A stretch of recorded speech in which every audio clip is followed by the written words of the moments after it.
ఆర్సీబీకి 2025లో ఎవరు కెప్టెన్సీ చేస్తారు అనే సందేహాలు మళ్లీ మొదలయ్యాయి. దానికి కారణం కేఎల్ రాహుల్ ఎల్ఎస్జీ టీంలోనే ఉంటున్నాడు అనే వార్తలు. అలాగే విరాట్ కోహ్లీ మళ్లీ కెప్టెన్సీ తీసుకునే ఛాన్సెస్ ఉన్నాయా? కోహ్లీ, డూప్లెసిస్, రాహుల్ కాకుండా కెప్టెన్సీ భారాన్ని మోసే నాయకుడు ఎవరు అనే విషయాన్ని ఈరోజు ఈ వీడియోలో మాట్లాడుకుందాం పదండి. ముందుగా ప్రస్తుత కెప్టెన్ ఫాఫ్ డూప్లెసిస్. తన ఏజ్ ఇప్పటికీ 40 years రీచ్ అవ్వడం ప్రధాన కారణంగా చెప్పవచ్చు. కెప్టెన్సీ విషయంలో ఎప్పుడు ఫ్యూచర్ని చూసే ఇస్తారు. No doubt he is a best captain. ఫ్యూచర్ని చూస్తే మాత్రం డూప్లెసిస్ని కన్సిడర్ చేయకపోవచ్చు. పైగా మెగా ఆక్షన్ కాబట్టి తను ఆక్షన్ టేబుల్ మీదకి వెళ్లే ఛాన్సెస్ ఉంది.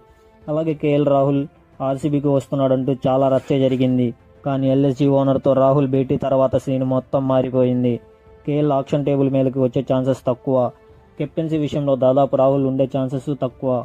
ఒకవేళ ఆక్షన్లోకి వచ్చినా ఆర్సీబీ పర్చేజ్ చేసిన కెప్టెన్సీ విషయంలో తనని ఇబ్బంది పెట్టకపోవచ్చు. ఇంకా కోహ్లీ విషయానికి వస్తే